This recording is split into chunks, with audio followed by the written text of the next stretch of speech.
Greetings to you all, wherever you may be on this beautiful yet turbulent planet Earth.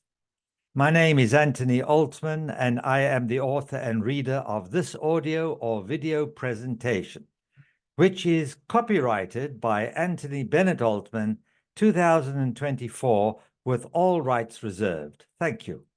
The title is Fulfilling Your Destiny and Life Purpose, which is recorded on the 15th of January, 2024, and is, I believe, number 7 in the Inspirational series, number 7. Knowing and fulfilling our life purpose and destiny seem to elude most of us. And this presentation is the direct result of me finding my own individual life purpose and destiny and doing my best to fulfill them, even though I am doing so late in my life, for I'm now 78 years of age.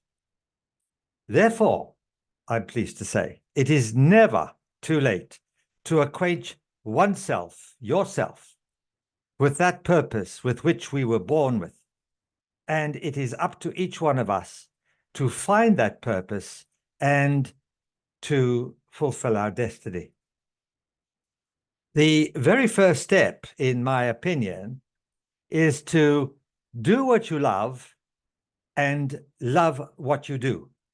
This concept was presented to us by Joseph Campbell, who used the words, "follow your bliss."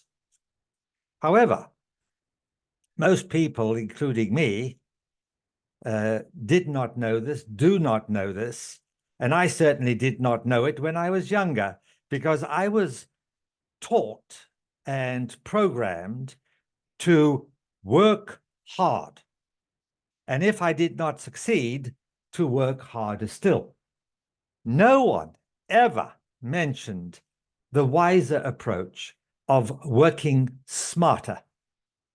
Until, that is, I met Maharishi Mahesh Yogi in the 1970s, who advocated do less and accomplish more, do nothing and achieve everything.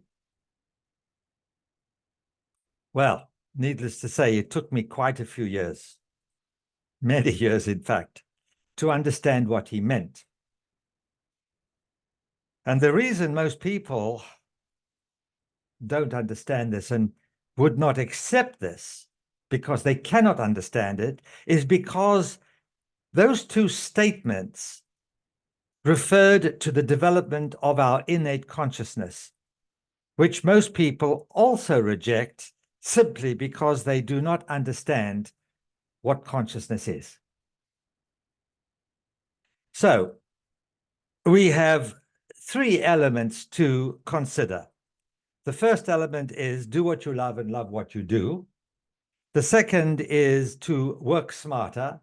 And the third is doing the 1 and 2 is achieved by developing more of our innate consciousness.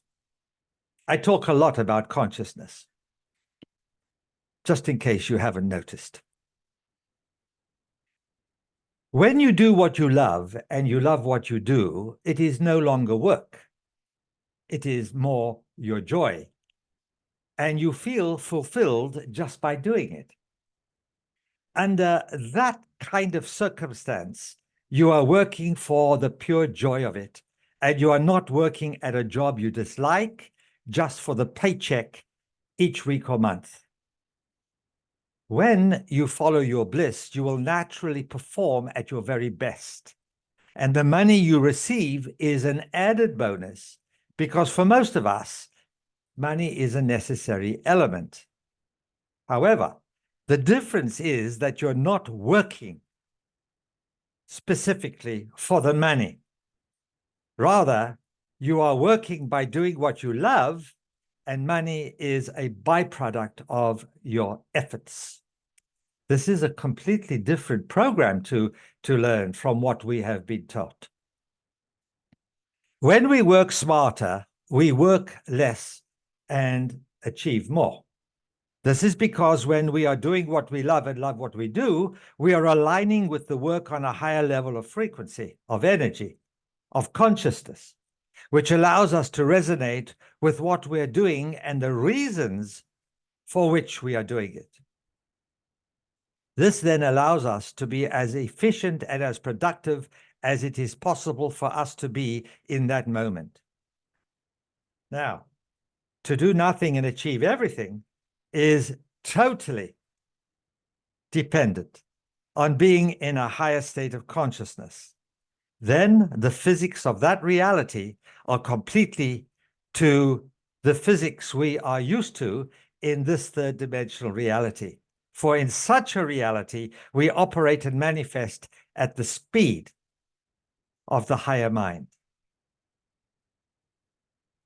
In order to do what you love and love what you do, it is first necessary to change our programming, your programming, my programming, which generally results in us doing what most people do, which I'm repeating myself now.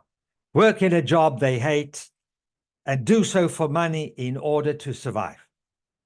And for many of such people doing that, they're not so efficient, not so productive, and they are not so interested in their job. To change this type of limiting programming, we are to change that learned program. It's all learned, which is stored in the subconscious mind. And I talk about changing learned programming in so many of my other articles and books, and I'm very happy to discuss this with anybody who wishes to communicate with me. This process is made much easier when we are actually active in developing more of our innate consciousness, about which I give a good description in my book, The Emissaries of Consciousness. I also provide such a good description, in my opinion, on my website, which is anthonyaltman.net. ANTHONYALTMAN.net, anthonyaltman.net, and I have written it, or I will write it, in the description, the synopsis below this video.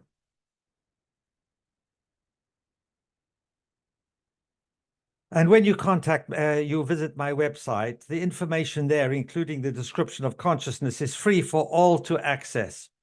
I have studied and am extremely active in the process of developing my own innate potential, human potential, and my own innate consciousness.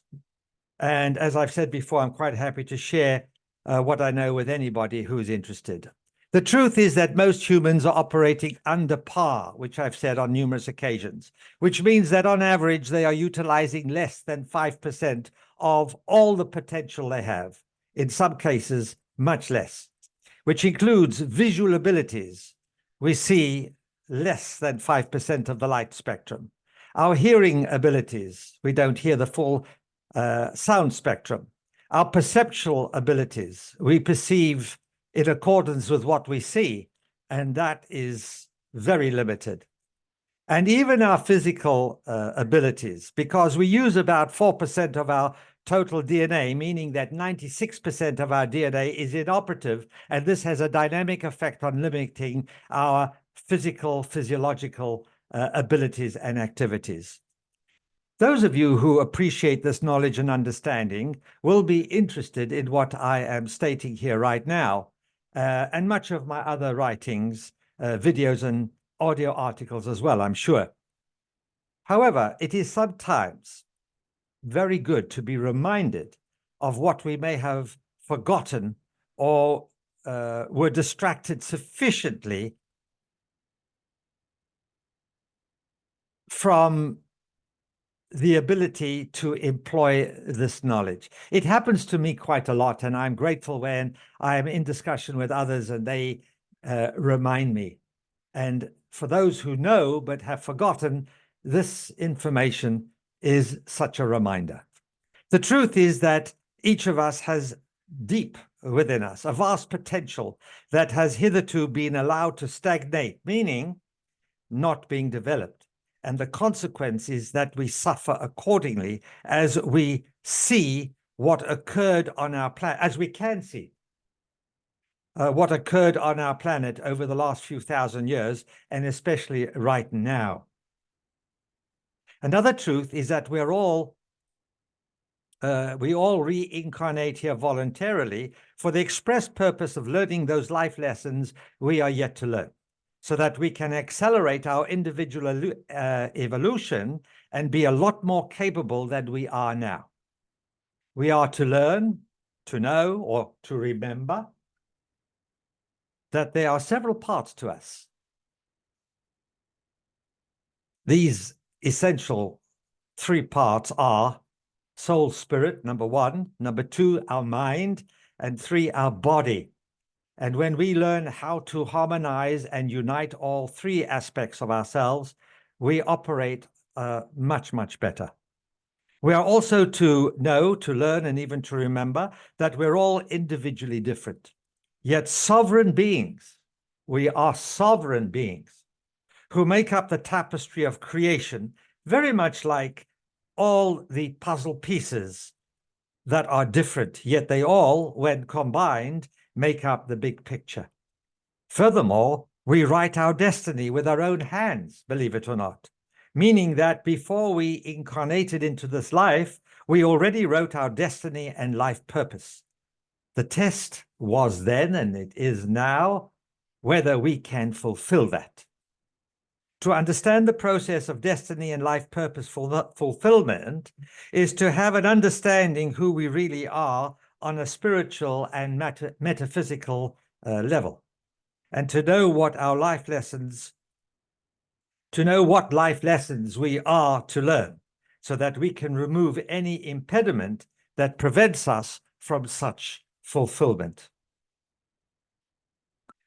All this is part of the process of human evolution as spiritual and physical beings, and developing our minds to express more of our vast human potential and consciousness. This is the game of life, and it is played out in what we call a simulation, being an incredibly elaborate holographic projection that provides us with the ability to play out our individual and group, which is humanity, roles and dramas, very similar to what we saw in Star Trek science fiction television series and movies, where they had on the USS Enterprise spaceship the holographic deck known as a holodeck, where they could choose their simulated games for their diversion and their learning. And now in the final analysis, how we play out our individual game of life, and to the degree that we learn from the experience, are we then able to accelerate or retard our evolutionary process, depending on what we do, how we do it. The intention is not to get so distracted that we lose sight of the purpose for which we came here to planet Earth to fulfill. Many wonder, who created this simulation, this hologram? And surprisingly, I feel that the answer is we did. You, me, and all the other 8 billion people on this planet.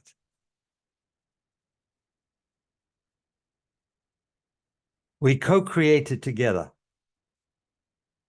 this elaborate and remarkable simulation. And when we were born, we experienced what is known as soul amnesia. So we forgot about this. But all this is created and co-created on a higher frequency of consciousness, which is beyond the realm of comprehension of most people who are not able yet to operate on a higher frequency of consciousness. And this is why so many cannot resonate with what I am presenting. And this is also why we humans, about 8 billion of us, have been subjected to an onslaught by a few thousand others to really test us. They did so by doing their best to retard and destroy us, which, in effect, is not the real problem. Because the real issue is that most of the human beings on this planet allowed them to do so without realizing what they have done and what they are doing. Now, I have what I believe is a clear picture of the trajectory that most humans have chosen. And I do feel quite optimistically that the entire process, whether consciously or unconsciously by people, will result in the majority who allowed this all to occur will become the minority. And the minority who were accused of being conspiracy theorists and who were vilified by the masses and those few in control will become the majority. And it is they who will build the golden age for humanity. This coincides with us humans departing from the Piscean age. In fact, our entire astrological structure has left the Piscean age, and we're entering the Aquarian age, certainly in our solar system. And we're doing so right now. At the moment, we are at the nadir point, the lowest point of our 26,000-year cycle, known as the precession of the equinoxes. Excuse me. When this cycle will begin all over again. It's a continuous cycle with the express purpose to allow those people another opportunity for the masses, rather, another opportunity for the masses to succeed in fulfilling their life purpose and learning their life lessons so that they can transcend this third dimensional reality on the road back to source. In other words, my friends, no matter how long it may take any individual or any group of people, we all get to go home from whence our souls originated.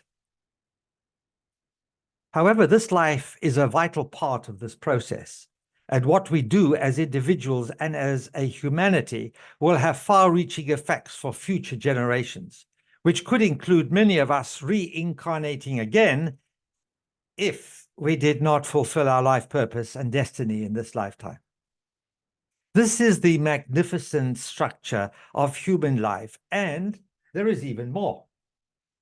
And briefly, I've discussed this in length elsewhere, but briefly, humanity has an overall destiny to bring peace and harmony throughout our universe, and perhaps the omniverse, otherwise known as the multiverse, because we, humans, contain the DNA of many, many, many civilizations throughout the omniverse.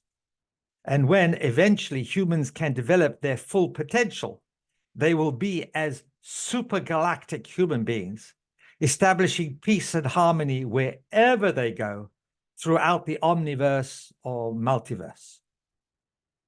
Really, this is the most audacious and the most magnificent purpose of them all. And you and I have the potential of being part of that in some way.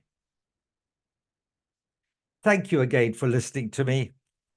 Until we meet the next time. Thank you.